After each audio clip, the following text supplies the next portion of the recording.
When the rain fell on Marina's coffin, Fernando's world drowned in silence. But it was his young son, Gabriel, who paid the highest price. His eyes, though physically intact, stopped seeing. In that mansion of whispers and shadows, the boy's small hands groped against cold walls, searching for a light they no longer found, until she arrived. With old songs and warm hands, Juana awakened what the doctors had given up for lost. Amidst injustices and silenced truths, will a boy submerged in darkness be able to contemplate the world again? If this story of love and redemption touches your heart, grant us that small gesture that lights up our path, your like, and tell us, how do you think this story ends, where eyes learn to see with the heart? The light of dawn filtered through the huge windows of the Alvarez mansion, drawing long shadows across the Italian marble floor. Fernando Alvarez watched the impeccable gardens surrounding the property from his study. At 52, the owner of Medispaña, one of Europe's largest pharmaceutical industries, had built an empire that now felt empty. His tired eyes rested on the framed photograph on his desk. Marina smiled next to a young 4-year-old Gabriel, both sitting on the edge of the central fountain. 8 months had passed since the accident on La Castellana Road. 8 months since the midnight calls, ambulances, and cold hospital corridors had become his new reality. 8 months since Marina was gone forever. And although Gabriel, now 5, had survived physically unscathed, his eyes had stopped seeing the world. "Mr. Alvarez, Dr. Noguera has arrived," announced Martín, the butler, from the doorway. Fernando nodded silently. The house, once full of laughter and movement, now seemed suspended in a permanent silence. Little Gabriel's steps, once hurried and noisy, were now cautious, shuffling his feet against the walls to orient himself in his newly imposed darkness. Patricia Noguera, in her impeccable grey-tailored suit and Italian leather briefcase, entered the study with the familiarity of someone who had been more than just a colleague for 20 years. As the chief neurologist and lead consultant for Medispaña, Patricia had personally taken on Gabriel's case after the accident. "Good morning, Fernando." She greeted him with that professional tone that never left her, even in the most intimate moments. "I have the latest results." Fernando looked up, searching in Patricia's eyes for a ray of hope that he knew he wouldn't find. For months he had consulted the best specialists in Europe, had paid for expensive experimental treatments, but none had managed to return the light to his son's eyes. "The blindness is psychosomatic, but irreversible," Patricia declared, extending a folder with MRI results. "The trauma destroyed the connection between the eyes and the brain. I'm sorry, Fernando, but there is no cure." The words fell like stones into the pond of his consciousness. Irreversible. It was a sentence Fernando refused to accept. "There must be something more we can do," he insisted, nervously flipping through pages of medical reports he barely understood. Patricia placed her hand over Fernando's in a gesture meant to be comforting. "We've tried everything modern science offers. Now we must focus on helping Gabriel adapt to his new reality." Her voice softened artificially. "The Seco Vista B treatment we developed at Medispaña is showing good results in similar cases. It won't restore Gabriel's sight, but it will help him process the trauma." Fernando nodded mechanically, watching through the window as Gabriel, sitting on a garden bench, moved his small fingers in the air, trying to touch something he could no longer see. Gabriel Alvarez spent his hours sitting on the edge of his bed, his small fingers repeatedly exploring the textures of his worn teddy bear. In the room, filled with expensive toys and adapted technology for visually impaired children, the little boy remained motionless most of the time, as if he had turned into a 5-year-old statue. Fernando watched his son from the doorway, his heart heavy. The boy who once ran through the whole house, who built impossible forts with his building blocks, who drew yellow suns on every scrap of paper he found, was now trapped in a world of shadows. "It's time for your medicine, little one," Fernando murmured, approaching cautiously so as not to startle him. Gabriel didn't respond. He hadn't uttered a single word since that terrible day. Psychologists had called it selective post-traumatic mutism, a clinical term that did little to console a desperate father. With trembling fingers, Fernando dissolved the Psycho Vista B pill in a glass of strawberry-flavored water. It was the third medication Patricia had prescribed in recent months. The previous ones had caused side effects: excessive drowsiness, loss of appetite, episodes of anxiety. You'll get better. You'll see, Fernando whispered as he brought the glass to his son's lips, immediately hating the cruel irony of his own words. That night, like every night since the accident, Fernando woke up startled, hearing the soft taps against the walls. Gabriel was walking down the hallway again, his small hands outstretched, touching the walls to orient himself. Fernando found him in the master bedroom, the one he once shared with Marina. "Are you looking for Mom?" he asked with a broken voice, knowing he wouldn't get an answer. Gabriel just stood there, motionless, his gaze lost in nowhere. Fernando picked him up and carried him back to bed, humming an old lullaby that Marina used to sing. As he watched his son finally asleep, a tear slid down his cheek. In his study, later that same night, Fernando reviewed the accumulated medical bills, the experimental treatment in Switzerland, the neurological therapy in Berlin, the medications from Medispaña. Money was not a problem for him, but the frustration of seeing nothing work was unbearable. The phone rang, interrupting his thoughts. "Fernando, it's Patricia. I wanted to know how Gabriel is responding to the new treatment." "The same as always," he replied bitterly. "He doesn't talk, barely eats, and keeps walking the hallways at night. Give it time. Clinical studies show that Psychovista B can take weeks to show significant results." She paused. "By the way, we need to schedule a new battery of tests next week." Fernando agreed automatically. He would do anything that might help his son, even though deep in his heart, a small voice was beginning to whisper doubts about Patricia's genuine interest in Gabriel's recovery. The employment agency had sent 5 candidates over the last month. None had lasted more than a week in the Alvarez mansion. The last one, a young woman with too many rings and excessive perfume, had resigned after stating that the house had too heavy an energy and that the boy made her nervous with his empty stare. Martín, the butler, reviewed the next candidate's resume while waiting in the lobby. Juana Ribeiro, 38 years old, experience in domestic care and assistance for dependent persons. No high-level references, but a letter of recommendation from a middle-class family in Seville. When the doorbell rang, Martín didn't expect to meet that woman. Juana Ribeiro had her black hair pulled back in a simple bun, wore modest but impeccably clean clothes, and carried a worn handbag that she held with both hands. What most impressed the butler were her eyes, large, dark, and with a depth that seemed to hold untold stories. "Good morning," she greeted him with a soft Andalusian accent. "I am Juana Ribeiro. I'm here for the housekeeper position." Martín led her to the study where Fernando was conducting the interviews. The businessman barely looked up from his documents. "Mr. Alvarez, Miss Ribeiro is here." Fernando nodded distractedly, indicating for Juana to take a seat. The interview was brief and cold. Fernando asked the protocol questions without showing real interest, like someone performing an unavoidable formality. "We need someone who knows how to be discreet," Fernando emphasized. "My son is going through a delicate situation and requires tranquility." "I understand perfectly, Mr. Alvarez," Juana replied with a serene voice that, for some reason, made Fernando actually look at her for the first time. "I know how to work in silence." There was something about that woman, something Fernando couldn't exactly identify.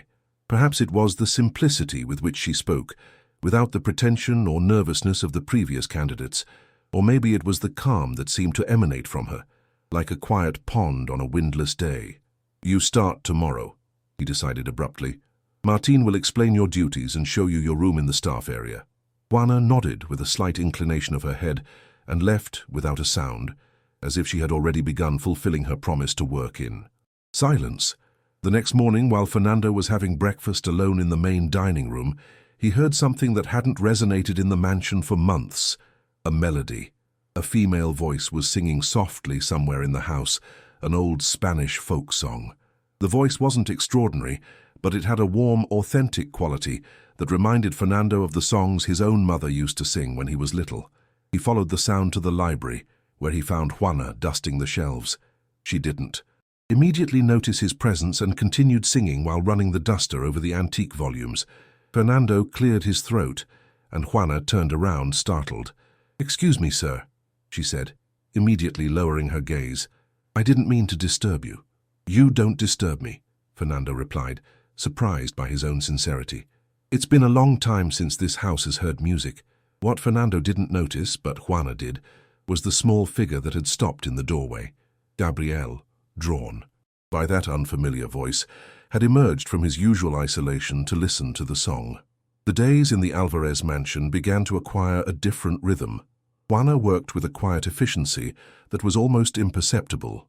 The rooms seemed to clean themselves, meals appeared punctually on the table, and Gabriel's medications were always prepared at the exact time. What was impossible to ignore was her voice. Juana sang while she worked, a habit that Fernando had initially tolerated and now secretly looked forward to hearing every morning. They were always old songs, Andalusian lullabies, traditional couplets, melodies that spoke of olive groves, serene rivers, and lost loves. One Wednesday afternoon, while Juana was tidying Gabriel's room, she realized the boy was standing in the doorway. His small hands were extended forward as if trying to touch something invisible. "Hello, little one." Juana greeted him naturally, as if talking to any other child, without the condescending or pitiful tone everyone else used with Gabriel. "Do you like the song?" Gabriel didn't respond, but he took a step inside the room, something he never did when strangers were present. "It's a very old song," Juana continued as she kept folding clothes. "My grandmother taught it to me when I was little, about your age. It talks about a bird looking for its way back home." Gabriel took another step, and then another, guided by the sound of Juana's voice. She continued singing, watching out of the corner of her eye as the boy slowly approached her, as if drawn by an invisible magnet. When Gabriel was close enough, he extended his trembling hand toward the source of the sound. His small fingers touched the air, searching. Juana, in an instinctive gesture, gently took the boy's hand and brought it to her throat as she sang. "The music is born here," she whispered, allowing Gabriel to feel the vibrations of her voice beneath his fingers. The boy's eyes, though sightless, opened a little, wider. His fingers explored Juana's throat curiously, feeling every vibration, every note. For the first time since the accident, an expression other than absence appeared on his face. Awe. This new ritual began to repeat every day. Gabriel sought out Juana throughout the house, guided by the sound of her voice. She always let the boy approach at his own pace, without pressuring him, creating a safe space where Gabriel could explore a world he now perceived differently. Fernando observed these interactions from a distance, with a mixture of hope and suspicion. On the one hand, it was the first time Gabriel had shown interest in anything since the accident. On the other, he felt a pang of paternal jealousy, seeing that it was a stranger who achieved this small opening in his son's closed world. "It seems Gabriel has connected with the new housekeeper," Patricia commented during one of her weekly visits to supervise the treatment. There was something in the tone of her voice that Fernando couldn't interpret. "Yes, he seems to respond to her songs," he replied, watching through the window as Gabriel followed Juana in the garden. Patricia frowned slightly as she leafed through the boy's medical file. "It's interesting, but we shouldn't confuse instinctive reactions with real progress," she said in a clinical tone. "Patients with psychosomatic blindness often develop auditory hypersensitivity as a compensatory mechanism." Fernando nodded, but his gaze remained fixed on the window, where Juana was now guiding Gabriel's hands over the textures of the different flowers in the garden, naming each one as the boy touched them. "We'll increase the dose of Psychovista B," Patricia added, writing on her prescription pad, "and I suggest maintaining the established routines. Too many changes could be counterproductive to his state." Meanwhile, in the garden, a small miracle was happening. Gabriel had found a lavender flower and held it close to his nose, inhaling its aroma. His lips moved slightly, forming a silent word that Juana couldn't decipher, but which made her heart leap with excitement. The service room Juana occupied was small, but comfortable, located in the east wing of the mansion. Every night, after finishing her duties, she sat on the edge of the bed and opened a small worn notebook where she wrote her thoughts and observations of the day. "Gabriel responded to the velvet texture today," she noted in careful handwriting. "For a moment, I thought I saw his lips trying to form a word. Tomorrow I'll try with different fabric textures." She closed the notebook and hid it under the mattress, along with something else, an identification with her real name, Juana Morales, and a worn photograph of a smiling girl about 7 years old. Laura, her daughter, whom she hadn't seen in 3 years, after custody was revoked following an unfair accusation of professional negligence. Juana had been a pediatric nurse in a public hospital in Seville. Her life changed dramatically when a premature baby in her care died during her shift. The subsequent investigation, led by a reputable consulting neurologist, Dr. Patricia Noguera, concluded that there had been negligence in administering medication. Although Juana insisted she had followed all protocols, her word was not enough against the doctor's prestige. She lost her license, her reputation, and most painfully, custody of Laura, who was sent to live with her father in Valencia. To start over, she had to change her surname and hide her past as a nurse. The only solace in her misfortune was the promise of being able to visit Laura once a month, though the girl's father increasingly put obstacles in the way of those meetings. A gentle knock on the door interrupted her thoughts. "Come in," she said, quickly putting the photograph under the pillow. Martin, the butler, poked his head in with a worried expression. "Young Master Gabriel is restless again. Mr. Alvarez had to leave urgently for a meeting at the company and asked me to let you know." Juana immediately got up. For several nights, Gabriel had been suffering nightmares that left him disoriented and scared.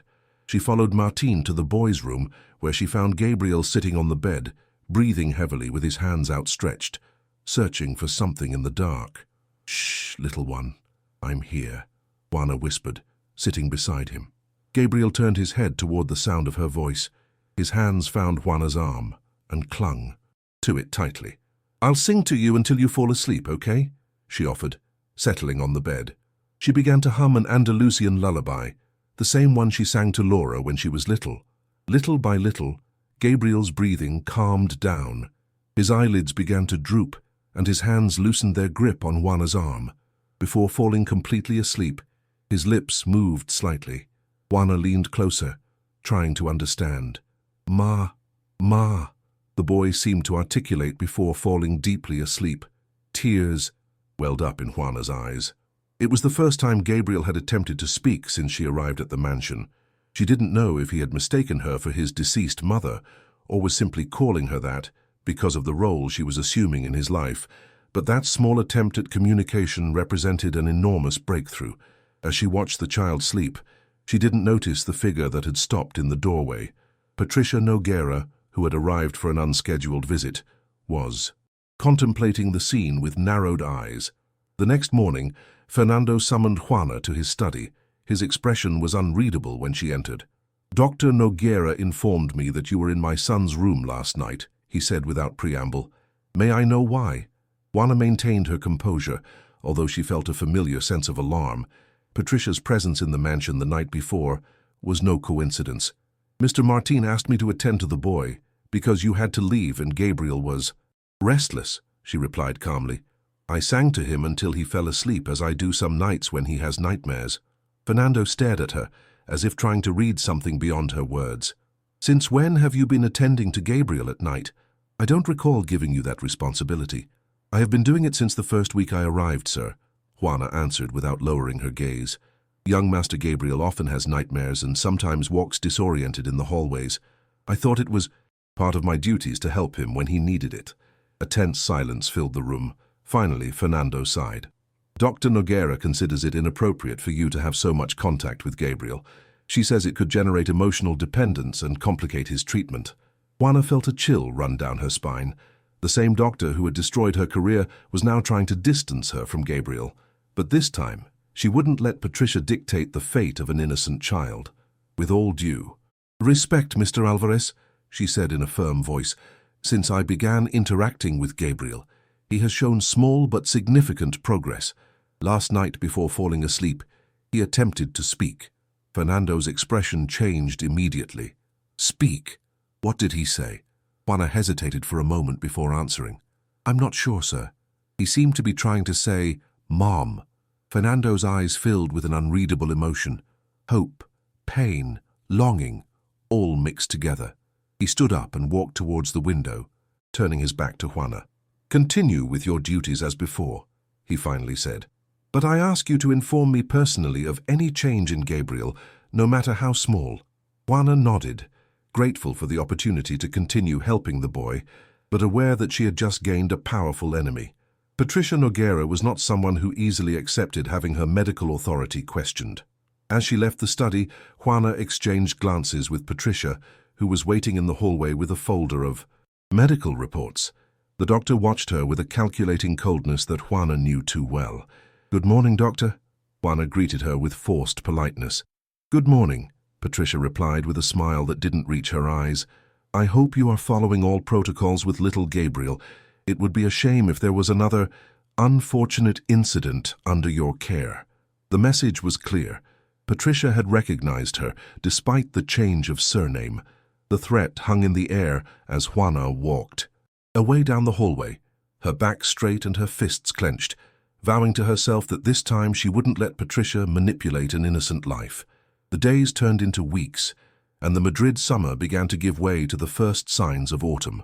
In the Alvarez mansion, a subtle transformation was taking place. Gabriel, who used to spend hours motionless in his room, now followed Juana throughout the house, guided by the sound of her voice or the gentle jingle of the artisanal bracelets she had started wearing precisely so the boy could locate her. Juana had created small games to stimulate Gabriel's senses. The boy's favorite was the game of voices, where Juana imitated different characters and Gabriel had to guess where the sound came from. At first, the boy only turned his head in the correct direction. Then he started smiling when he guessed correctly. And finally, one wonderful day, he pointed at Juana and articulated clearly, "There." Fernando, who was watching the scene from the doorway, dropped the coffee cup he was holding. The crash startled Gabriel, who instinctively flinched. Juana rushed to reassure him. "It's just Dad, little one. He's come to play with us." Gabriel extended his arms in the direction where he had heard the cup fall. Fernando approached with trembling steps and took his son's hands. You spoke?" he asked with a broken voice. Gabriel did not respond verbally, but lightly squeezed his father's fingers, a gesture of recognition that Fernando hadn't felt in months. The businessman looked at Juana with eyes shining with held-back tears. "How did you do it?" he whispered, as if afraid of breaking the spell of the moment. Juana smiled humbly. "I haven't done anything special, Mr. Alvarez. I've only treated him like a normal child who needs to feel safe." That night, Fernando called Patricia to share the news. He expected the doctor to share his enthusiasm for this significant breakthrough. However, Patricia's reaction was surprisingly reserved. "It's a good sign, of course," she said in a clinical tone, "but we must be cautious. Patients with psychosomatic blindness often have periods of apparent improvement followed by regressions." "But he spoke, Patricia. My son said a word after months of silence." "And it's wonderful," she replied with a calculated pause. "However, I am concerned about the influence that woman is having on Gabriel. I have reviewed her file, and there are some inconsistencies in her employment history. I think you should consider hiring a professional caregiver, someone with verifiable credentials." Fernando frowned. It was true that he hadn't thoroughly investigated Juana's past beyond the routine check performed by his company's human resources department. "What kind of inconsistencies?" he asked, suddenly alert. "I'd prefer to discuss it in person," Patricia replied. "I'll stop by tomorrow morning." After hanging up, Fernando remained contemplating the night garden from his window. Into the distance, he could hear Juana's voice singing softly in Gabriel's room.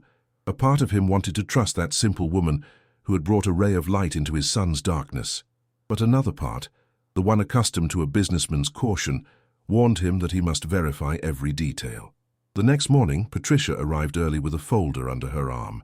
Her expression was grave when she sat down across from Fernando in the study. "What I'm about to tell you is delicate," she began, opening the folder. "Your housekeeper, Juana Ribeiro, is not who she claims to be. Her real name is Juana Morales, and until 3 years ago, she was a nurse at the University Hospital of Seville." Fernando listened intently as Patricia recounted the story of a negligent nurse who had been responsible for the death of a premature baby, losing her professional license and custody of her own daughter as a consequence. "I was a consultant on the case," Patricia explained. "The evidence was irrefutable. She incorrectly administered a medication that caused the baby's death. And now she's working in my house near my vulnerable son?" Fernando's voice trembled between indignation and fear. "Exactly." Patricia closed the folder with a definitive gesture. "Fernando, I understand you're desperate to see improvements in Gabriel, but this woman could be dangerous. She has a pattern of manipulating vulnerable people." Fernando stood up abruptly and began pacing the room. The pieces fit together in a disturbing way. Juana's special interest in Gabriel, her ability to connect with him, her reluctance to talk about her past. "I'll dismiss her today," he declared. "Wait," Patricia raised a conciliatory hand. "I suggest we don't act rashly. An abrupt change could negatively affect Gabriel. Hire a private investigator. Verify my information. In the meantime, limit Juana's contact with the boy, but keep her in the house so as not to disrupt the routine." Fernando nodded slowly. Prudence was the most sensible course. He would call Hector Vega, Medispaña's head of security, to discreetly investigate Juana Morales' past. What Fernando didn't know was that while they were talking, Juana had entered the study to leave a coffee tray and had heard enough of the conversation to understand that her past had been discovered. With her heart pounding wildly, she returned silently to the kitchen, where she leaned against the counter, trying to control her breathing. She couldn't lose this job. Not now when Gabriel was starting to respond. And above all, she couldn't allow Patricia Noguera to destroy an innocent life with her lies again. The investigator hired by Fernando confirmed the information provided by Patricia. Juana Morales had lost her nursing license after being held responsible for the death of a premature baby at the University Hospital of Seville. The report included local press clippings covering the case and the official hospital statement, signed by several doctors, including Dr. Patricia Noguera as an external consultant. Fernando contemplated the file with a grim expression. He had trusted Juana, had seen how his son responded to her like he hadn't to anyone else since the accident. How could someone capable of such negligence show such dedication and affection toward Gabriel? He decided he would confront her that very afternoon when Gabriel was resting. In the meantime, he instructed Martín to discreetly monitor all interactions between Juana and the boy. Unaware of the adult tension surrounding him, Gabriel had developed a new routine. Every afternoon after his nap, he sought out Juana for what she called playtime. That day was no different. With cautious but increasingly sure steps, Gabriel walked down the hallway guided by the sound of Juana's bracelets, which gently jingled as she tidied the linen closet. "Ready to play?" Gabriel asked in a soft but clear voice, using one of the full sentences he had learned in recent weeks. Juana turned with a smile, although her heart was heavy with anxiety. She had noticed Martín's constant surveillance and Fernando's sudden coldness. She knew her days at the mansion were numbered. "Of course, little one. What do you want to play today?" Gabriel extended his hand, holding something that made Juana catch her breath. A small toy white doctor's coat, part of a set Fernando had given him for his last birthday before the accident, and which had remained untouched in his closet ever since. "I want to be a doctor," Gabriel said with surprising determination in his childish voice, "like the ones who cure children." With trembling hands, Juana helped Gabriel put on the coat. The boy moved his fingers, exploring the pockets and buttons. "You need a patient to cure," Juana suggested, trying to maintain a cheerful tone despite the lump in her throat.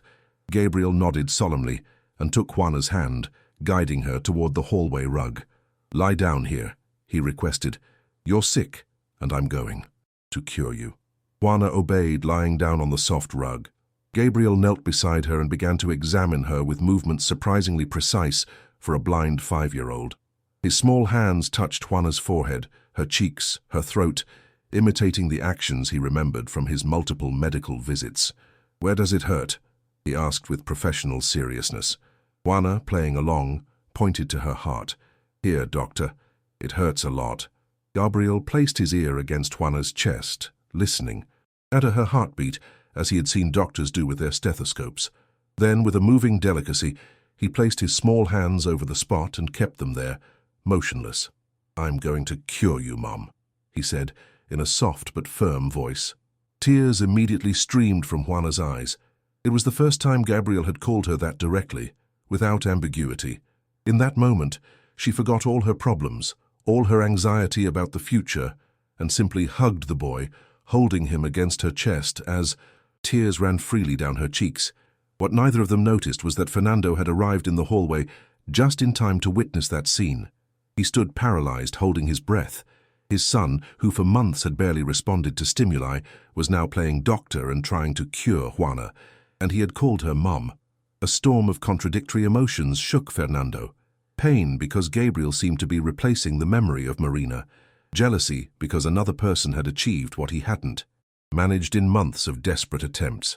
Confusion because such a powerful connection had formed with someone who, according to all reports, was a negligent professional with a dark past, and above all, a trembling hope seeing his son express himself and play as he hadn't since the accident. Without making a sound, he retreated down the hallway. The conversation with Juana would have to wait. He needed to think. He needed to understand what was really happening in his house. That night, while reviewing the investigator's report again, Fernando noticed something he had initially overlooked, a minor detail about the deceased baby. According to a footnote, the little one had been born with an unspecified heart condition. It was just a mention, undeveloped, but it planted a seed of doubt in his mind. What if the story wasn't as clear as Patricia had presented it? What if there was something more behind Juana Morales's supposedly irrefutable negligence? Determined to uncover the whole truth, Fernando picked up his phone and dialed Hector Vega's number. "I need you to expand the investigation into Juana Morales," he ordered. "I want all the details of the deceased baby's case, all the medical reports, the testimonies, absolutely everything." It was time to find out who was telling the truth and who was lying in this story. The high-speed train slid smoothly across the Spanish landscape, eating up kilometers as Fernando watched thoughtfully out the window. Beside him, Gabriel slept soundly with his head resting on Juana's lap, who gently stroked his hair. In the seat across from them, Hector Vega reviewed documents on his tablet. The decision to travel to Barcelona had been made that same morning after a night of revelations and planning. Fernando wanted to personally consult Dr. Marcelo Santos, the pediatric neurologist whose report had been hidden by Patricia. He had also instructed Hector to gather all possible documentation on the baby's case in Seville and on Medispaña's medication protocols. "We arrive in 20 minutes, Hector informed, checking his watch. "Dr. Santos is expecting us at his clinic at 11. Fernando nodded, grateful for his security chief's efficiency. During the night, while organizing the trip, they had discovered something else. Patricia had cancelled all her appointments for the day and taken an early flight to Barcelona. The coincidence was too great to ignore. "Do you think she'll try to interfere?" Fernando asked in a low voice, careful not to wake Gabriel. "It's likely," Hector replied. "I've already sent someone ahead to secure our meeting with the doctor. She won't be able to enter without being seen." Juana remained silent, but her expression revealed her concern. She knew Patricia's determination too well when her interests were at stake. When the train finally arrived at Barcelona Sant station, a private car was waiting to take them directly to Dr. Santos's clinic, located in the elegant Eixample neighborhood. The modernist building, with its characteristic balconies and floral ornaments, contrasted with the cutting-edge technology it housed inside. Gabriel woke up as they went up in the elevator. His hands automatically sought out Juana. "Where are we?" he asked sleepily. "In Barcelona, little one," she replied softly. "We're going to see a very special doctor who helps children like you." To Fernando's surprise, Gabriel didn't show the usual fear he experienced at the mention of doctors and hospitals. Instead, he squeezed Juana's hand and nodded with a seriousness unusual for his age. Dr. Marcelo Santos received them in his study with professional kindness. He was a man in his 60s, with grey hair and lively eyes behind light-framed glasses. His consultation room, decorated with framed children's drawings and colourful anatomical models, conveyed warmth and trust. "Mr. Alvarez, it's a pleasure to finally meet you," he greeted, shaking Fernando's hand. "And you must be Gabriel," he addressed the boy, kneeling to be at his height even though Gabriel couldn't see him. With surprising delicacy, Dr. Santos guided Gabriel toward a small play area within the consultation room, where he began to interact with him through tactile and sonic games, observing his reactions while conversing casually. Fernando and Juana watched from a prudent distance. "Your son is much better than the initial report suggested," the doctor commented after about 15 minutes. "Have there been any recent changes in his environment?" Fernando looked at Juana, who modestly lowered her gaze. "Juana has been looking after him for the last 2 months. Since then, he has started talking again and interacting more."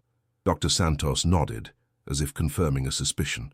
"And I suppose you have also reduced or eliminated the medication that Dr. Noguera prescribed?" Fernando visibly tensed. "How do you know?" "Because Gabriel is more present, more connected," the doctor explained. "The medications, Patricia. recommended have a sedative effect on the nervous system.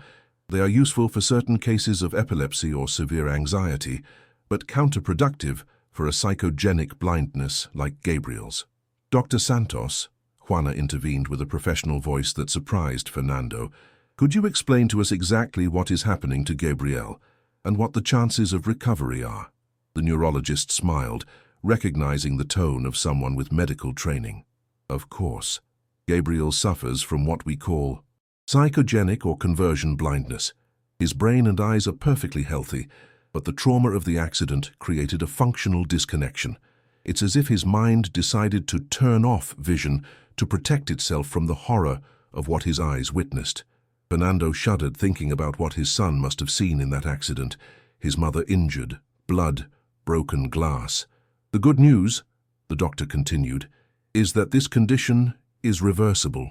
In fact, the brain constantly tries to re-establish normal connections. With the right environment, emotional support and specialized therapy, Gabriel could completely regain his sight. In how much time? Fernando asked, with a mixture of hope and anxiety. Dr. Santos shrugged slightly. It's impossible to predict exactly. It could be gradual over weeks or months, or it could happen suddenly, triggered by some significant emotional experience.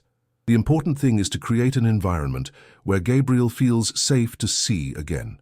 As the doctor spoke, Hector Vega discreetly entered the consultation room and approached Fernando, whispering something in his ear. Fernando's expression darkened. "Patricia is here," he murmured to Juana. In the building lobby, Dr. Santos, who had caught the conversation, went to his desk and pulled out a folder with the Medispaña logo. "I suppose this is what she's looking for," he said, showing them a document. "It is the request she sent me 3 months ago to include Gabriel in an experimental study on Psychovista B in exchange for a generous research grant for my clinic." Fernando took the document with trembling hands. It was irrefutable proof of Patricia's intentions. She had tried to recruit multiple specialists for her study, concealing alternative diagnoses that did not require medication. "Dr. Santos, I need your help," Fernando said with determination. "I want Gabriel to receive the best possible treatment, and I need all the documentation you can provide me. About his diagnosis and about the irregularities in Dr. Nogueira's conduct." The neurologist nodded gravely. "You have my full support, Mr. Alvarez. What happened to your son is inadmissible from a medical and ethical point of view." While the adult spoke, Gabriel had approached one of the consultation room windows. His small hands touched the glass, feeling the warmth of the sun streaming in through the window. "There's a lot of light," he said suddenly with a faint smile on his lips. Juana approached him and knelt by his side. "Yes, little one, it's a very sunny day in Barcelona." "It's pretty," Gabriel replied, moving his head slightly, as if trying to grasp more of that sensation. Juana and Fernando exchanged a look filled with hope. It was the first time Gabriel had commented on something visual since the accident. Dr. Santos observed the scene with professional interest and approached them. "Gabriel," he said softly, "can you tell me what color that light is?" The boy frowned slightly, concentrating intensely. "Yellow and warm," he replied after a moment. "Excellent." The doctor smiled at Fernando and Juana. "He's starting to process visual information. These are the first steps toward recovery." At that moment, a commotion in the hallway interrupted the conversation. Patricia Nogueira's unmistakable voice demanded to see Dr. Santos immediately. "I think it's time to face some truths," Fernando said, heading for the door. Juana took Gabriel's hand and pulled him protectively toward herself. Dr. Santos stood next to them, as if forming a human shield around the boy.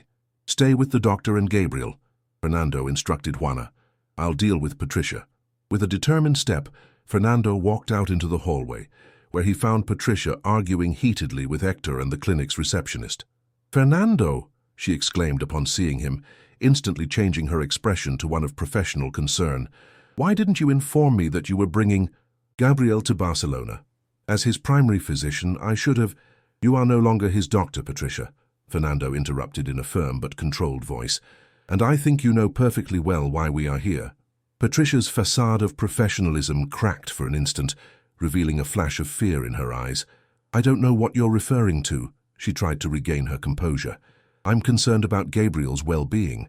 That woman, Juana Morales, has a history of medical negligence, and now she has convinced you to— Stop lying. Fernando's voice took on a sharp edge. I've seen the report from Dr. Santos that you hid. I've discovered your commissions on the sale of Psychovista B, and we are investigating what really happened in Seville with that baby. Patricia visibly paled. Her eyes moved quickly, calculating options, looking for a way out. Fernando, you are confused. Everything I have done has been for the good of Gabriel and of medical science. Sometimes in research we have to make difficult decisions to— Difficult decisions? Fernando interrupted her again, unable to contain his indignation. Do you call experimenting with my son, keeping him drugged when he could be recovering, that? Do you call destroying the career of an innocent nurse to cover up medical errors, that? People passing in the hallway began to stop, drawn by the intensity of the confrontation. Patricia, aware of the witnesses, tried to lower her voice. This is a conversation to have in private. There are aspects you don't know and that I can explain if— There is nothing to explain, Fernando stated. Hector already has all the necessary documentation. There will be a complete investigation, both into Gabriel's case and what happened in Seville. Patricia's face hardened. The mask of professional concern fell completely, revealing the calculating woman she truly was. You are making a serious mistake, Fernando. Her voice was now cold as ice. I have contacts throughout the pharmaceutical sector, in the medical press. I can make Medispaña sink before you manage to file a single formal accusation.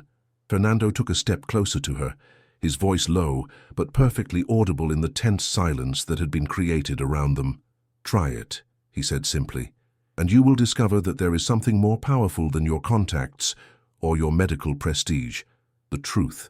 With these words, he turned and returned to Dr. Santos's consultation room, leaving Patricia in the hallway, surrounded by curious glances, and with the threat of her professional empire crumbling around her. The return to Madrid was silent and tense. Gabriel was sleeping again, exhausted by the day's emotions, while Fernando and Juana occasionally exchanged worried glances. Hector Vega remained focused on his tablet, monitoring the first reactions to the confrontation in Barcelona. It's already on social media, he informed them in a low voice.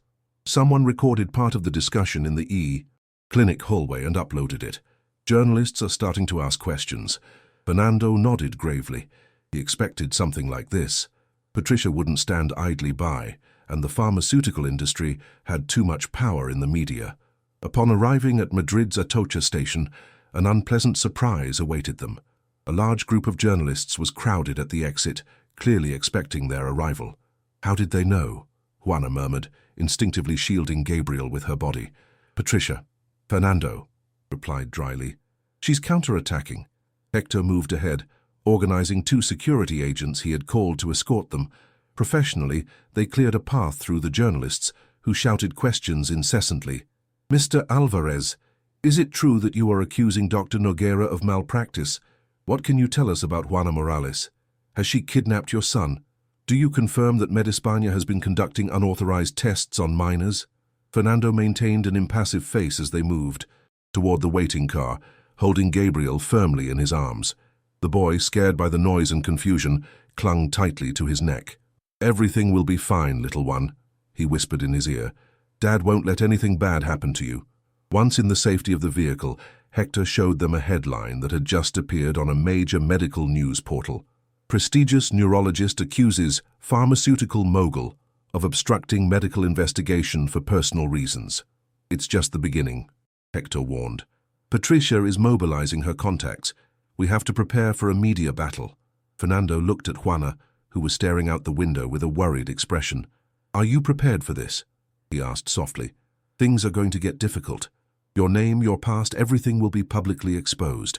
Juana turned to him, her dark eyes reflecting an unbreakable determination. I have spent 3 years living in fear, hiding, separated from my daughter, she replied in a firm voice. If there is a chance to clear my name and get her back, I will face whatever is necessary. Fernando nodded, admiring the strength of that woman who had entered his life so unexpectedly. The next 48 hours were a whirlwind of activity. Patricia had called a press conference where, with studied tears, she expressed her deep concern for the well-being of little Gabriel Alvarez, claiming the boy was being manipulated by a disqualified nurse with a history of negligence. Patricia's version, backed by her impeccable reputation and numerous contacts in the medical world, initially dominated the media narrative. Newspaper front pages speculated about the emotional kidnapping of the Medispaña heir, while television programs debated the ethics of allowing a person without a medical license to influence the treatment of a vulnerable child. Fernando, following Hector's advice, initially kept a low profile. Instead of responding directly to the accusations, he instructed his legal team to prepare a solid case. He met with the best specialists in health law and child protection, gathering evidence and testimonies. Meanwhile, at the mansion, Gabriel and Juana continued their daily routine, protected from the media frenzy by a reinforced security team. Juana noticed small but significant changes in Gabriel. He was increasingly reacting to visual stimuli, spoke more fluently, and sometimes seemed to follow movements with his gaze, although he still did not recognize objects or people. On the third day of the media storm, while Gabriel was taking his nap, Juana found Fernando in his study, reviewing documents with an exhausted expression. "You should rest a bit," she suggested, placing a cup of tea on his desk. Fernando looked up, managing a tired smile. "Patricia has obtained a temporary court order," he informed, pointing to an official document. "It requests your distance from Gabriel while the situation is investigated." Juana paled. "When?" "A court officer will come to formally notify you tomorrow morning." Fernando rubbed his bloodshot eyes. "I've requested an urgent reconsideration, but it will take time." Juana sat down slowly, absorbing the blow. "What will happen to Gabriel if they separate me from him now?" She didn't need to finish the sentence. Both knew that Gabriel had established a deep bond with her, and that an abrupt separation could reverse all the progress made. "I have a plan," Fernando said, leaning toward her. "It's not strictly legal, but I will prioritize my son's well-being above any court order." Juana looked at him with a mixture of surprise and caution. "What are you thinking?" "My family has a house on the coast of Alicante. It's discreet, registered to a company not directly linked to me. I'll take you and Gabriel there tonight. You'll stay until we manage to reverse the court order." "That would make things worse, Fernando," Juana replied, although a part of her was tempted by the possibility of staying with Gabriel. It would be exactly what Patricia is saying, a kidnapping. Fernando stood up and walked to the window, contemplating the garden where Gabriel used to play. "You're right," he finally admitted. "We must do this correctly, however difficult it may be." He turned to her with renewed determination. "Tomorrow we will abide by the court order. You will temporarily distance yourself from Gabriel, as the document requires." He paused. "But tonight, we will take advantage of every minute to prepare Gabriel, to explain that you will only be absent for a while." Juana nodded with contained tears in her eyes. "And in the meantime," Fernando continued, "we will launch our counterattack. It's time for the truth to come out." That same afternoon, while Gabriel was playing in the garden under Juana's supervision, Fernando called a press conference at Medispaña's headquarters. Unlike Patricia's carefully orchestrated appearance, Fernando showed up without makeup, visibly tired, like a worried father more than a powerful businessman. Before the cameras and microphones of the main media outlets, Fernando began with a direct statement. "For months, I allowed my son to be treated with unnecessary medications that delayed his recovery, blindly trusting someone I considered a friend and an irreproachable professional. Today, I am here to take responsibility as a father and as the director of Medispaña, and to share the truth with you, however painful it may be." In a firm voice but full of emotion, Fernando recounted the complete story. Dr. Santos's hidden diagnosis, the experimental use of Seco Vista B on Gabriel, the Millionaire commissions Patricia received for each prescription, and finally, the emerging evidence about the Seville case and how Juana Morales had been unfairly blamed to cover up a medical error. "I'm not here to ask for compassion," he concluded. "I'm here to seek justice for my son, for the many patients who may be receiving unnecessary treatments, and for a woman whose life was destroyed to protect the prestige of an institution and the economic interests of an unscrupulous doctor." The journalists, initially skeptical, were impressed by the strength of the evidence presented. Questions poured in, but Fernando's legal team had prepared answers for every possible scenario. The highlight came when a young investigative journalist stood up to ask a question that would change the course of the case. "Mr. Alvarez," We have been investigating other cases similar to Juana Morales. We have testimonies from at least 3 more nurses who were fired or forced to resign after questioning Dr. Nogueira's diagnoses. Would you be willing to review those cases as well? Fernando's face reflected genuine surprise. He was not alone in this battle. Others had suffered the same pattern of injustice. Of course, he replied with renewed energy. My legal team is available to anyone who has been a victim of these questionable practices. That night, while Fernando's press conference became the main topic of the news, Juana sat Gabriel on her lap for the most difficult conversation she had had with him. Little one, she began, in a soft but clear voice, tomorrow, I have to leave for a while. Gabriel immediately tensed, his small hands seeking Juana's. Why? He asked in a trembling voice. Some people don't understand how much you and I love each other, Juana explained, choosing her words carefully. They need time to understand that I only want to help you get better. I don't want you to go. Tears began to roll down the boy's cheeks. I don't want to leave either. Juana hugged him tightly. But it will only be for a while, I promise. And in the meantime, your dad will take care of you. He loves you very much too. Fernando, watching the scene from the doorway, felt a lump in his throat. Gabriel hadn't cried since the accident, not even in the worst moments. These tears, painful as they were, also represented the recovery of his ability to feel and express emotions. Let's do something special tonight, Juana suggested, gently wiping Gabriel's tears. We're going to play doctor, like you like, and then I'll tell you a new story, a story about a brave boy who finds his way back to the light.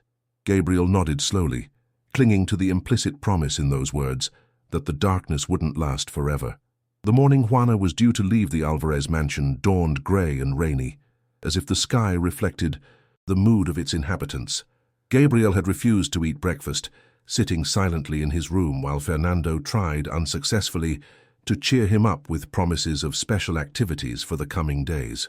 When the court officer arrived to formally serve the court order, Juana already had her small suitcase packed. She had said goodbye to Gabriel the night before, in a private and emotional moment that had left both of them with red-rimmed eyes from crying. It's only temporary, Fernando reminded her as he walked her to the door. Today we will file the appeal with all the evidence we have gathered. Juana nodded, trying to maintain her composure. Take good care of him. He's been having nightmares again. I will, Fernando promised, and I'll keep you informed of everything. Hector will take you to a safe apartment where you can be quiet while we resolve this. As Juana crossed the threshold of the mansion, she felt a tightness in her chest. In just 2 months, that house and that boy had become the center of her life, her opportunity for redemption. What neither of them expected was the scene they found at the entrance. A large group of journalists was waiting, clearly alerted by a leak about the court order. Cameras began firing their flashes while reporters shouted questions. Miss Morales, is it true that you have been administering medical treatments without a license? How do you respond to Dr. Nogueira's accusations? Mr. Alvarez, why did you defend the woman? Who is now being taken away from your son yesterday? Hector pushed his way through the crowd, escorting Juana to the waiting car with the engine running. Fernando, for his part, stopped before the journalists and spoke in a clear voice. Miss Morales is temporarily distancing herself out of respect for a judicial process that we consider unfair, but which we abide by as law-abiding citizens. We fully trust that justice will prevail when all the evidence is examined. That is all I have to say for now. As the car drove away, Juana took one last look at the mansion where she had found a new purpose. In one of the second-floor windows, she thought she saw the small figure of Gabriel, his hands pressed against the glass. The following days were difficult for everyone. Gabriel fell into an obstinate silence again, rejecting most food and returning to walking the hallways at night, groping the walls with a lost expression. Fernando, dividing his time between caring for his son and coordinating. The legal battle barely slept. Patricia, for her part, had intensified her media campaign, presenting herself as a victim of corporate persecution. However, the tide was beginning to turn. The young journalist's report had opened the door to new testimonies, other parents whose children had been unnecessarily medicated, more health professionals who had been silenced after questioning Patricia's methods. The expert report on the deceased baby's case in Seville, requested by Fernando's legal team, arrived on the 5th day of the separation. The conclusions were devastating for Patricia. The baby had been born with a congenital heart defect that had not been correctly diagnosed. Juana's nursing record showed that she had repeatedly alerted about worrying symptoms that were ignored. The medication had been administered according to the established protocol, directly contradicting the accusations of negligence. Armed with this evidence, Fernando's lawyer filed an urgent appeal to lift the restraining order against Juana. The judge, impressed by the solidity of the evidence and the seriousness of the accusations against Patricia, scheduled a hearing for the next day. That night, while preparing Gabriel for bed, Fernando noticed something strange about his son's behavior. The boy seemed to follow his movements with his head, as if trying to locate him not only by sound, but also visually. "Gabriel," he asked cautiously, "can you see me?" The boy frowned, concentrating intensely. "I see shadows," he replied after a long moment, "and light, more than before." Fernando held his breath. It was the first time Gabriel had consciously described a change in his visual perception. "That's wonderful, son," he said, trying to contain his emotion so as not to pressure the boy. "Maybe tomorrow you'll see a little more." "When is Juana coming back?" Gabriel asked, abruptly changing the subject, as he often did when he felt overwhelmed. "Very soon," Fernando promised. "In fact, I have a surprise for you. Tomorrow we're going to the courthouse, and it's possible we'll see her there." Gabriel's eyes, though still unable to focus completely, lit up with hope. "Really? Really?" Fernando confirmed. "Now sleep, little one. Tomorrow will be a great day." The courtroom was crowded when Fernando arrived with Gabriel. Journalists filled the hallways, while lawyers and court officials moved hurriedly preparing for the hearing. Patricia was already there, surrounded by her legal team, with an expression of confidence that was beginning to crack under the disapproving glances she received. Juana arrived escorted by Hector. She was wearing a simple navy blue suit that Fernando had sent to her apartment for the occasion, and her hair was pulled back in a formal bun. Despite the dark circles that revealed sleepless nights, she stood tall, with a dignity that impressed everyone present. When Gabriel heard her voice greeting someone in the hallway, he immediately tensed. "Juana," he called, turning his head in all directions. Fernando guided him through the crowd to where she was waiting. As soon as they were close, Gabriel extended his arms, instinctively seeking her out. "I'm here, little one," Juana said, kneeling to be at his height. Gabriel lunged toward her, hugging her with all his strength. "I missed you," he whispered against her neck. "Everything is dark again without you." Juana hugged him with equal intensity, without caring about the cameras, capturing the emotional reunion. "I missed you too, my brave one," she replied with contained tears. "But I'm here now, and soon we'll be together again." The hearing began formally, but quickly turned into a direct confrontation between the two versions of the facts.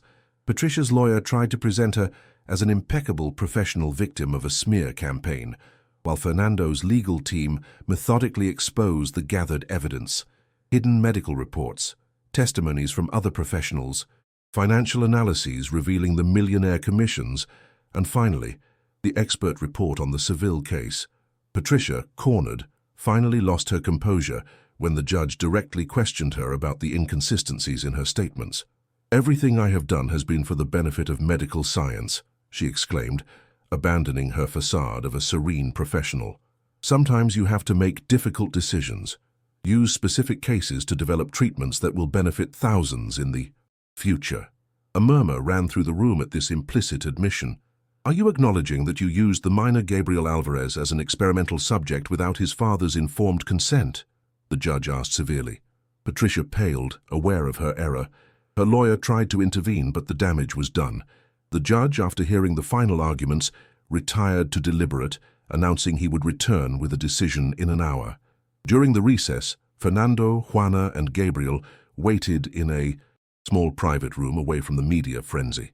Gabriel remained seated between them, holding a hand of each as if afraid they might be separated again. "Your eyes are different," he commented suddenly, addressing Juana. She looked at him in surprise. "My eyes?" "Yes," Gabriel nodded seriously. "Before they were like dark blobs. Now I can see that they are brown." Fernando and Juana exchanged a look of astonishment. Gabriel was describing colors, specific shapes. His vision was returning faster than anyone had expected. "What else can you see, little one?" Juana asked with a voice trembling with emotion. Gabriel looked around, squinting slightly from the effort. The room is white. Dad is wearing a blue tie. He paused. And you have black hair, like the night, but your face is bright. Tears began to run down Juana's cheeks. Fernando, equally moved, hugged his son. Since when have you been able to see these details? He asked. Gabriel shrugged, with the naturalness of a child who doesn't understand the magnitude of what is happening. Since I heard Juana's voice again, the darkness kept getting clearer, like when the sun rises. When they returned to the courtroom to hear the judge's decision, something had changed in Gabriel. He walked with more confidence, looking around curiously as if rediscovering a world that had been hidden from him for too long. The judge, after reviewing all the evidence, ruled in favor of Fernando and Juana. The restraining order was immediately revoked, and a formal investigation was initiated against Patricia Noguera for malpractice, medical fraud, and manipulation of evidence.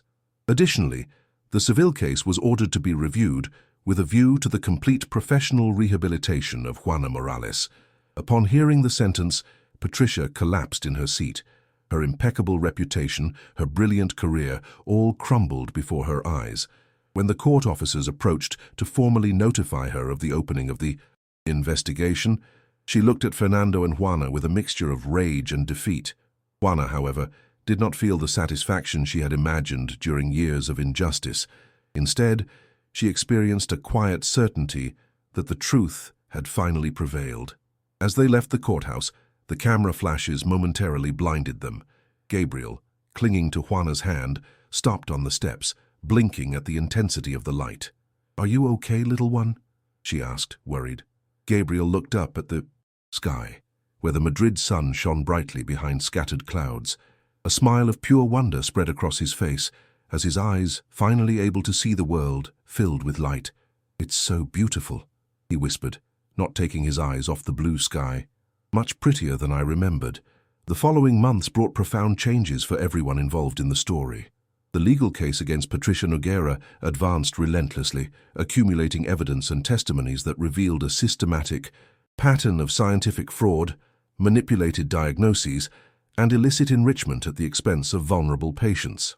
For Juana, the professional rehabilitation process was gradual but constant. The Andalusian Nursing Association, after exhaustively reviewing the case of the deceased baby in Seville, issued an official statement exonerating her of all responsibility and restoring her professional license. The parents of little Antonio, the baby who had died in her care, contacted her to apologize for believing the false accusations and thanked her for trying to alert them about their son's undiagnosed heart condition. Fernando, for his part, initiated a deep restructuring of Medispaña. He ordered independent audits of all drugs in development, especially those in clinical trial phases, and established new, stricter ethical protocols for pharmaceutical research. The scandal had temporarily affected the company's shares, but the transparency with which Fernando handled the crisis began to restore the confidence of investors and patients. But the most extraordinary and beautiful change was Gabriel's.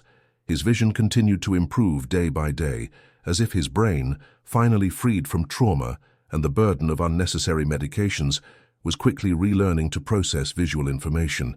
The specialists treating him spoke of a near-miraculous recovery, although Dr. Santos, who continued to supervise his case, insisted that it was precisely what he had predicted: psychogenic blindness, with the right emotional environment, could be completely reversed.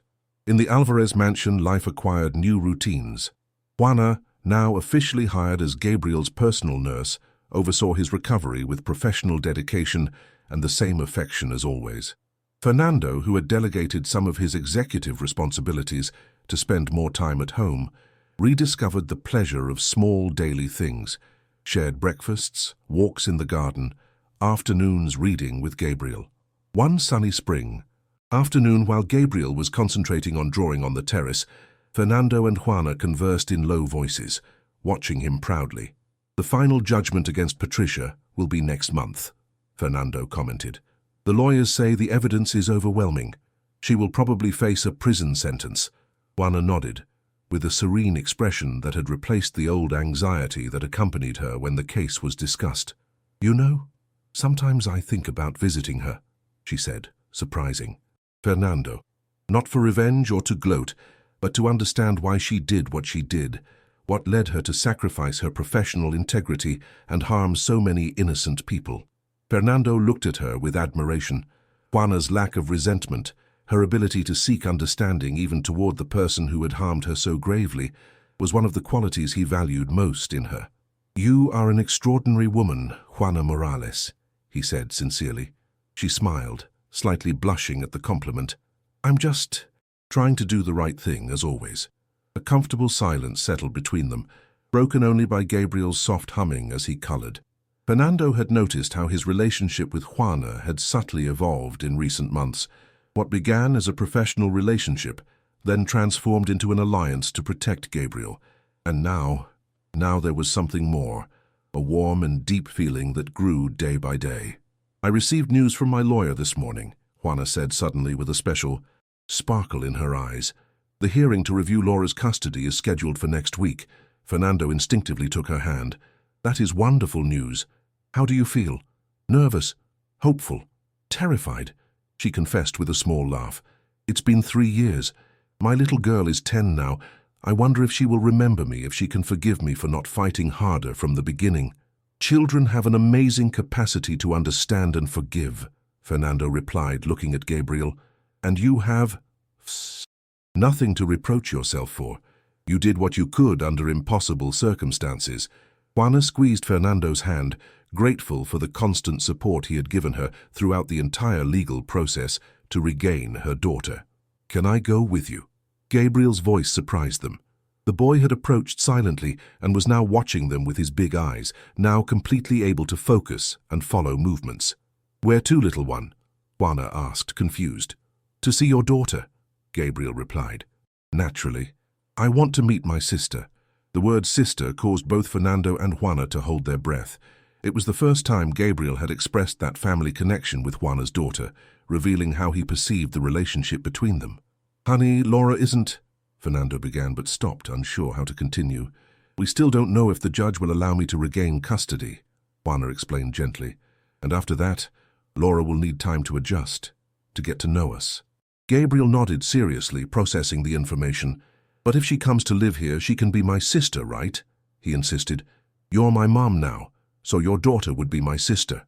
The boy's words, spoken with the simplicity and implacable logic of childhood, created a moment of crystalline clarity. The family they had formed, born of extraordinary and painful circumstances, was real and meaningful, at least to Gabriel. Juana, with tears in her eyes, hugged the little boy. "I would love for Laura and you to be like siblings," she said softly, "and I'm sure she will adore you as much as I do." Fernando watched the scene with a heart overflowing with emotions. He had lost Marina tragically, and that pain would never completely disappear. But life had given him a second chance, a new form of family that did not replace what was lost, but built something new and beautiful from the ashes of tragedy. The day of Laura's custody hearing dawned clear and luminous. Fernando had insisted on accompanying Juana, and they had agreed that Gabriel would stay home with Martín. However, the boy had prepared a special gift, a drawing featuring 4 smiling figures in front of the mansion, identified with childish lettering as Dad, Mom Juana, Gabriel, and Laura. "For you to give to your daughter," he explained as he handed the carefully folded drawing to Juana. "So she knows there's a family waiting for her here." The hearing was surprisingly brief. The judge, who had thoroughly reviewed the case and was aware of Juana's professional rehabilitation, listened to the testimony of Laura's father, who, shocked by the revelations about the Seville case and the injustices suffered by Juana, had decided not to oppose the modification of custody. "I can't give her back the lost years," the man declared with evident remorse, "but Laura deserves to meet her mother and recover that relationship. I am willing to establish a shared custody arrangement that allows our daughter to enjoy both homes." When the judge ruled in favor of shared custody, with a gradual transition to begin that very weekend, Juana could barely contain her emotion. After 3 long years of forced separation, she could finally hug her daughter, talk to her, and begin to rebuild their bond. "Thank you," she whispered to Fernando as they left the courthouse. "Without your support, this wouldn't have been possible." Fernando looked at her with a mixture of admiration and something deeper that he still didn't dare to name. "You saved my son, Juana. It's the least I could do." The first meeting between Juana and Laura took place in a quiet park, with the discreet presence of the girl's father at a distance. Laura, a serious-faced preteen with observant eyes so similar to her mother's, listened in silence as Juana, with a trembling voice, explained what had happened years ago. "I never wanted to leave you, my love," she said, holding back tears. "I fought with all my strength to keep you by my side. But sometimes the world is unfair even to those who speak the truth." Laura remained silent for so long that Juana feared she had lost the connection with her daughter forever. But then, with a sudden movement that surprised them both, the girl came closer and hugged her tightly. "I missed you every day," she confessed against her mother's shoulder. "Dad told me you had left because you didn't love me anymore, but I knew it wasn't true. I always knew you would come back." That hug, laden with years of absence and longing, marked the beginning of healing for both of them. In the following weeks, as Laura spent more time with Juana, she also met Fernando and Gabriel. The initial shyness between the children gave way to a growing complicity, especially when Gabriel, proud of his recovered vision, offered to show Laura all the corners of the mansion and the secrets of the garden. One afternoon, while the children played under Martin's supervision, Fernando found Juana in the library, thoughtfully contemplating a photograph of Marina. "She was beautiful," Juana commented softly. "Gabriel has her eyes." Fernando nodded, also coming closer to observe the image of his late wife. "Marina would have been grateful for what you've done for Gabriel," he said sincerely. "She always said that true love is shown in difficult times, not in celebrations." Juana looked at him with a mixture of gratitude and something more complex, an emotion that had grown between them during the shared months, the challenges faced together, the victories celebrated as a unit. "Fernando," she began, in a soft but determined voice, "what has emerged between us?" He gently took her hand. "It's real," he completed, "and precious, but I also know that it's complex and that we both carry painful pasts that won't disappear. The children have already started seeing us as a family," Juana continued, "and I feel that way too, but I don't want to replace Marina, nor do I intend to occupy her place in your heart." Fernando took one more step closer, now holding both of Juana's hands. "It's not about replacing, but about honoring what was and embracing what can be," he said with a voice full of emotion. "Marina will always be a part of me, Gabriel's mother. But you, Juana, have brought light and healing into our lives when we needed it most, and what I feel for you is unique, special, born of extraordinary circumstances, but no less genuine because of it." The words hung suspended between them, full of implicit promises and future possibilities. It was not the time for grand declarations or formal commitments. They both knew that the path would be gradual, respectful of the children and the ghosts of the past that still needed time to settle. But in that moment, in the quiet of the library illuminated by the golden light of the sunset, something new and hopeful affirmed itself between them. The certainty that, sometimes, second chances arrive in the most unexpected ways, and that the human heart has an infinite capacity to heal, grow, and love again. The day of Patricia Noguera's trial dawned with a leaden sky over Madrid. The media crowded the doors of the Palace of Justice, eager to capture every detail of what had become one of the most publicized medical malpractice cases of the decade. Fernando and Juana arrived early, accompanied by their legal team. They had decided that Gabriel and Laura, who now spent half their time at the Alvarez mansion, would stay in Martin's care. Although Gabriel had insisted on attending, arguing that he wanted to see the bad doctor get her punishment, both adults considered that the trial environment would be too tense and inappropriate for the children. The inside of the courtroom was packed. Journalists, medical professionals, representatives of patient associations, and simple, curious onlookers occupied every available seat.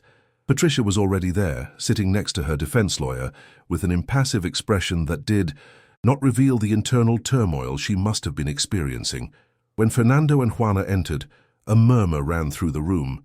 In the months since the case came to light, both had become symbols of the fight against medical fraud and unethical experimentation. The foundation they had established, intended to support victims of fraudulent diagnoses and to finance second medical opinions for families without resources, had received international attention. The trial began with the usual formalities. The prosecutor detailed the charges against Patricia: continuous medical fraud, falsification of clinical reports, unauthorized experimentation on vulnerable patients, and perjury in the Seville case that had destroyed Juana's career. Patricia pleaded not guilty to all charges, maintaining her stance that her actions had been motivated by scientific advancement and that alternative interpretations of some clinical cases did not constitute fraud, but legitimate professional differences. The parade of witnesses began immediately. Doctors who had collaborated with Patricia and later noticed irregularities.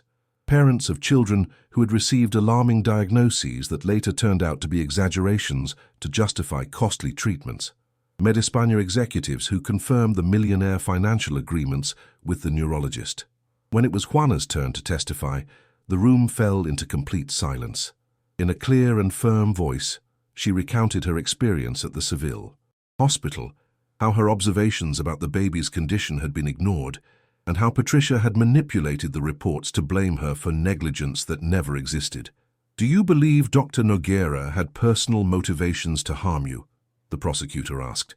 10 years had passed since that historic trial where Patricia Nogueira was sentenced to 8 years in prison for medical fraud and falsification of reports.